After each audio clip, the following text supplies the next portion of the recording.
I was so happy and thankful to buy my house. And a saying came to mind. I didn't know where it was from at the time, but it's Jacob August Reese, whoever that is. He says, when nothing seems to help, I go look at a stonecutter hammering away at his rock, perhaps 100 times, without as much as a crack showing in it.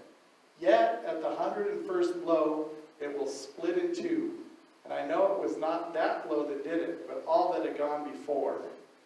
I had been hitting on that rock for 99 times, over and over and over, and not seeing any results.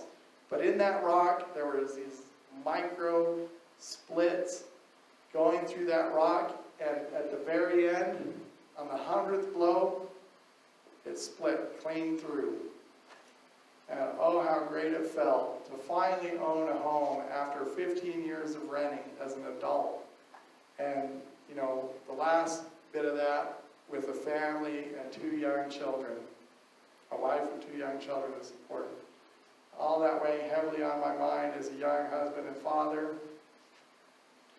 And wow, to have that finally happen and happen, you know, this was not long after I was rejected for a $50,000 loan for a trailer, and now I was buying a house.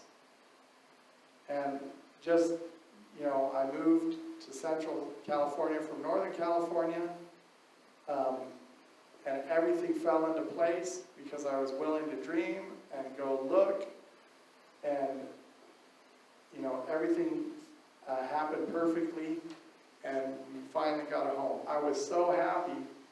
I was driving away from, I think, hearing about, I think I was driving away after getting the keys to my house and going in there, and we had to move some stuff, and I saw some people waiting at the bus stop, a man, a woman, and a child, and they looked like they'd been there a while. It was a hot day. I pulled up next to them. I said, hey, hop in, I will give you a ride to wherever you need to go. And we're going down South City, you know, South Stockton. So I'm like, hop in, I'll take you. And they're like, really, are you sure? And I'm like, get in. I said, look, I just bought a home, my first home. I've been trying to do that for 15 years. I'm so happy. I want to give back to someone. They're like, we want to buy our home. We want to buy a home too. They jumped in. I drove them down. I said, here's $5 for gas. I said, keep it. I said, put it towards your home fund. I said, I don't need it. I said, I feel so blessed, so happy. God's blessed me so much. And I just want to give back right now. And sorry, I'm getting emotional. I remember it. I remember the emotions I was feeling. It was like yesterday. And he was like, go here. And I dropped him off in front of the home. And I said, he's like, yeah, there's one we're renting. And I said, hey, don't give up. And I told him the story about the rock. I'm like, you're hitting the rock 99 times.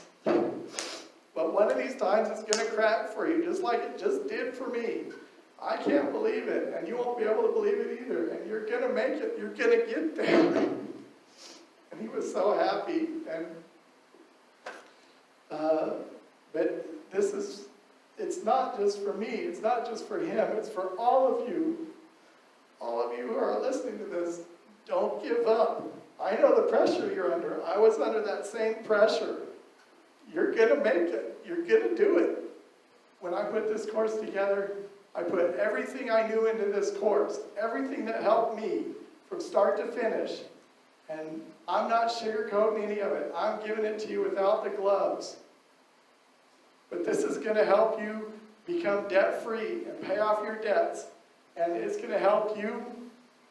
I don't know what terrible place your finances were in, but mine were in a really bad place. I've told you. I was going to 2-week loans, one to another, 3 two-week loan places a month. Some months I got away with 2. I was doing that for months. I was doing that for years. I worked for 10 years with no savings, not 1 penny saved. I rented for 15 years. My younger sister bought a house 7 years before I did, making all that equity. And I was like, I couldn't get a loan I couldn't get a $50,000 loan for a trailer home.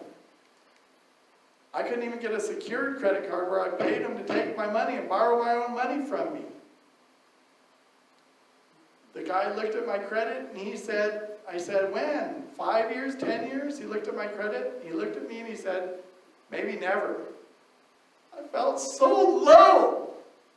I felt so low. And so pressured. Someone told me, Bill, you're never going to own a home. Just don't even think about it. I felt so low. Felt as low as the dust. Felt as low as the dust. Thank God we were able to get a home. We moved over 8 hours away. We were able to get a second home for low down because we didn't have any money to put down on it. And the law said if it's over 8 hours away, you can put low money down on it. Then we refinanced that home. We got a third home. Doctors were telling me, Bill, sell your house. You don't want to deal with tenants. You don't want to deal with things breaking down. I said, that's easy for you to say. You're a doctor. You love your job and you make a lot of money. I love my job, mostly, and I don't make a lot of money. I don't want to sell that home. I worked hard to get that home. I don't want to turn around and sell it. I'll rent it. They told me I'd never own a home. I owned 3. 2 in California, 1 in Central California, 1 in Southern California, and 1 here in Utah. And we sold the 1 in Southern California, and we bought 1 in Provo, Utah. Then we sold the 1 in Central California, and we're debt free. If I can do it, you can do it. But Bill, I don't live in California. Have you gone up north and seen the housing prices there? They're not next to the beach, but they're as high as if they're next to the beach. My sister bought a home in Cedar Hills, brand new, $300,000. A year later, it's worth $400,000. Don't tell me you can't do it here. You can, if you will.